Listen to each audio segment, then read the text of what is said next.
नमस्कार साथीहरु, आजको भिडियोमा कुरा गर्न गएको छु डिप ट्यागको बारेमा, जो चाहिँ one of the most important tag हैन, धेरै नै इम्पोर्टेन्ट ट्यागहरुको लिस्टमा नम्बर 2 3 मा आउँछ। त्यही भएर सिधै आफ्नो भिडियोतिर लाग्दाखेरि म सिधै पहिला सुरु आफ्नो HTML को बोइलर टेम्प्लेट लगाइदिन्छु र आज म टाइम वेस्ट गर्न चाहन्न, किनभने आज सिधै टपिकतिर आएको छु म हैन। र बडी ट्याग क्लोज भित्र गयो, टाइटल यो सिम्पल बेसिक हो, यसमा म दिन्छु 13th पार्ट हैन। अनि अर्को मैले यो भिडियोमा चाहिँ मैले के रे ट्युटोरियल लिएर आउने भनेको थिएँ क्वेशनहरुको, तर मैले यो भिडियोमा गरिन, अर्को भिडियोमा चाहिँ ट्युटोरियल आउँछ हैन। अनि यहाँ मैले आत्तेर यहाँ बडी ट्यागको हेडको सट्टा बडी लेख्दिछु यहाँ है, म छोड्दिन राखेको कुरा हैन। ओके, हेड गर्दियौ, यहाँ जाउँ बडी ट्याग क्लियर गरौँ र यहाँनिर गएर बडी ट्यागलाई क्लोज गरिदिउँ, यहाँ जाउँ जम्प गरे हेलो वर्ल्ड लेख्दिउँ ORLD हो। सो यसलाई सेभ गरौँ, मेरो पेन झऱ्यो म पेन टिपाउँछु अनि यहाँ जाउँ अनि HTML कोर्समा गएर यहाँ गएर यो अल टाइप्समा गएर लेख्छु म यहाँ पार्ट 13.html सेभ गर्छु, हाम्रो यहाँ जान्छु र पार्ट 13.html लाई खोल्छु। सो यसपछि यहाँनिर आफ्नो आउटपुट आउँछ। सो त्यो अब म तपाईलाई बुझाउँछु, आखिर म यो भिडियोमा बुझाउन चाहिँ के गरिरहेको छु। डिभ ट्याग भनेको त्यो ट्याग हो जसको मद्दतले चाहिँ तपाईले आफ्नो स्क्रिनमा एउटा बक्सा क्रिएट गर्न सक्नुहुन्छ। अथवा भन्नु पर्दा हैन, डिभ ट्याग भनेको केही हैन, एउटा बक्सा मात्रै हो क्या, बुझ्नु भने। अनि यहाँनिर आउटपुट किन नभयो, यो मेरो ल्यापटप अलि स्लो भयो हैन। त्यो होस्, डिभ ट्यागको मद्दतले चाहिँ नि तपाईले स्क्रिनमा सिम्पल एउटा बक्सा क्रिएट गर्न सक्नुहुन्छ। त्यही हो यो पुरै डिभ ट्यागको काम। ओके, पढ्नु यहाँ फायरफक्स खोल्यो फेरि, यहाँ यो फायरफक्सको युज छ नि फेरि के नित्यले नि पुरानो जमानाको फायरफक्स डाउनलोड गरेर बस्या भन्नु हैन।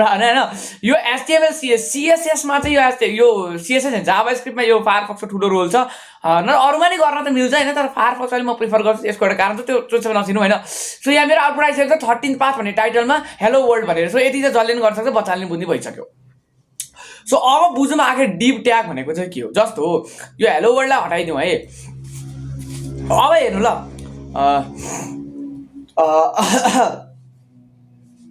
ओके मेरो यहाँ कफ आएको अलिकति हैन। सो सबसे पहिला जस्तो मैले यहाँनिर हेलो भनेर लेखेँ, हेलो लेखेपछि मैले यहाँनिर गएर सेभ गरेर रिफ्रेस गरेँ भने हेलो आउटपुट आउँछ हो।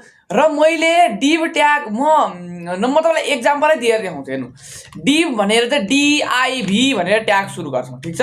अनि क्लोज पनि हामीले DIV भनेर डिभ ट्यागलाई क्लोज गर्छौँ, ठिक छ। अनि यो डिभ ट्यागभित्र चाहिँ मैले मानौँ हाई लेखेँ, ठिक छ, बुझ्नु भइरह। मैले के गरेँ भन्दा मैले हेलो चाहिँ नर्मली लेखेँ अनि हाईलाई चाहिँ डिभ ट्यागभित्र गरेँ। अब मैले के भने थिएँ, डिभ ट्यागको मद्दतले चाहिँ एउटा बक्सा बन्छ स्क्रिनमा, तर कहाँ बन्यो बक्सा। अब हेर्नु यहाँ दादु, मैले यो पुरै वेबसाइटमा राइट क्लिक गरेर इन्सपेक्ट एलिमेन्टमा गएँ भने अब तपाईँ हेर्नु न यहाँनिर के हुन्छ भन्दा मैले जुन हेलो भन्ने जुन लेखाएको छ नि, यो हेलोलाई ध्यान दिएर हेर्नु ल। हेलोलाई मैले यहाँ बडीमा गएर मैले त्यो हेलो लेखेकोमा हेर्नुलाई ल हेर्नु, हेलो भन्ने वर्ड मात्र हाइलाइट भएर आयो नि, ब्लू कलरमा हाइलाइट भएर आयो नि। तर मैले जुन डिभ ट्यागभित्र हाई लेखेको छु नि, ऊ यो हाईलाई हेर्नु ल। अब हाईलाई हेर्नु ल के हुन्छ। अब ल हेर्नु, एउटा लामो त्यहाँदेखि वहाँसम्म एउटा लाइन बन्यो नि, यसको मतलब एउटा पुरै एउटा सिधा बक्सा क्रिएट भइसकेको छ त्यहाँ भन्न खोज्या, बुझ्नु भने। मतलब डिभ ट्यागको मतले चाहिँ हामी एउटा स्क्रिनमा बक्सा क्रिएट गर्न सक्छौँ भनेर बुझ्नु। अब तपाईँ भन्नुहुन्छ नित्य के ताइनक्तिको कुरा बुझाइरह, यो कहाँ चाहिँ काम लाग्छ, हामी किन बक्सा बनाउँछौँ र बक्सा बनाउनु नै छ भने पनि अरू तरिकाले गर्छौँ, यस्तो यो के डिप सिप गरेर बस्छौँ त भन्ने होला। ओके, म तपाईँलाई एउटा अब तपाईँको दिमाग ब्लोन हुने एउटा कुरा देखाउँछु। हेर्नु, तपाईँ दुनियाँको जुनसुकै वेबसाइट खोल्नु, मेरै वेबसाइट खोल्नु हैन, युट्युब खोल्नु, इन्स्टाग्राम खोल्नु, फेसबुक खोल्नु हैन, तारे यो ब्लग स्पोर्टको वेबसाइट अथवा यो माइक्रोसफ्ट अफिस वर्डको खोल्नु, यो पावर पोइन्ट खोल्नु, या फिर गुगल क्लासरुम खोल्नु, या फिर W3 स्कुल खोल्नु हैन, कुनै पनि दुनियाँको वेबसाइट खोल्नु। मानौँ मैले W3 स्कुल खोलेँ, त्यो वेबसाइट खोलेर कुनै पनि त्यो वेबसाइटको स्क्रिनमा कुनै पनि ठाउँमा राइट क्लिक गर्नु हो। राइट क्लिक गरेर यो इन्सपेक्ट एलिमेन्टमा जानु र इन्सपेक्ट एलिमेन्टमा गइसकेपछि यहाँनिर तपाईँ एउटा कुरा सकिङ कुरा के देख्नुहुन्छ भन्दा नि, एकछिन यहाँ लोड हुँदैछ है।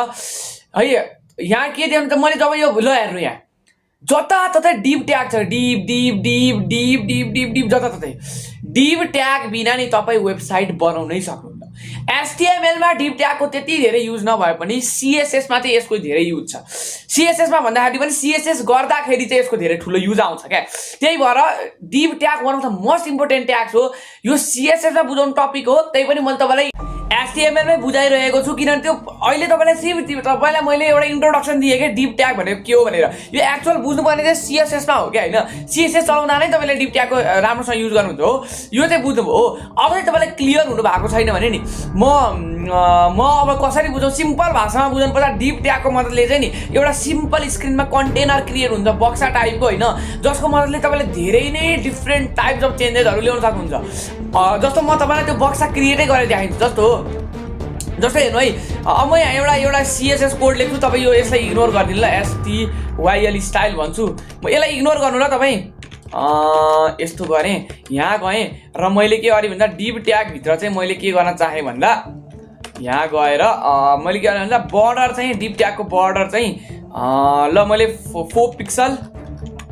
पिक्सल सलिड ब्ल्याक गर्न चाहे हो अब यो के हो तपाईँ के कन्फ्युज नहुनु केही होइन यो CSS प्रोग्रामिङ गरेर ल हेर्नु यहाँ ल हेर्नु है मैले केही गरेँ होइन मैले सिर्फ यो हाई भन्ने मैले डिप ट्याग भित्र लेखेँ नि यसको वरिपरि क्या यो डिप ट्यागको वरिपरि एउटा बर्डर बनाइदिएँ भनेर भनेको क्या यो बर्डर त्यसलाई इग्नोर गरिदिनु है त मैले के गरेँ भने हेर्नु मैले सिम्पल यो हाईको वरिपरि बर्डर बना भनेर भने हेर्नु यहाँ हाईको वरिपरि बर्डर बनाउँदाखेरि यहाँदेखि यहाँसम्मै बर्डर बन्यो नि यसको मतलब चाहिँ यो डिप ट्याग भित्र छ यो कुरा बुझ्नु अगर मैले नि यसको हाइट बढाएँ है यो जुन डिप ट्याग छ नि यसको हाइट बढाएँ हेर्नु यहाँ के भइरहेको हाइट मैले गरिदिएँ 1 सेन्टिमिटर हेर्नु ल यहाँ के भइरहेको यहाँ हेर्नु है सेभ गरेँ यहाँ गएँ रिफ्रेस गर्ने ल हेर्नु यहाँ 1 सेन्टिमिटर के भयो 1 सेन्टिमिटर ठिक छ ल 1 सेन्टिमिटरले यसको हाइट अलिकति बढेको छ क्या बुझ्नुभयो नि भन्न खोजे के भन्दा यहाँ एउटा बक्सा क्रिएट भइसकेको छ क्या तपाईँले यो बक्सा भरिमै 99% वेबसाइटको कामहरू गर्नुहुन्छ क्या अहिले यो बक्साको युज आउँदैन HTML मा CSS प्रोग्रामिङ आउँछ मैले तपाईँलाई hint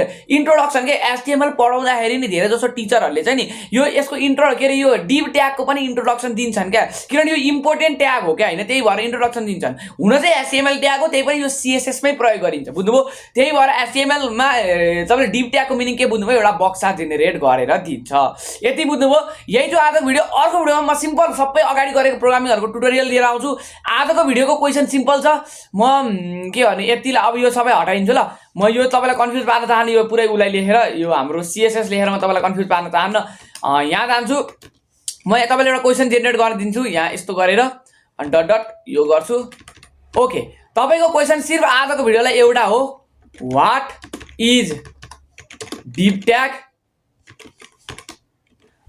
right B number question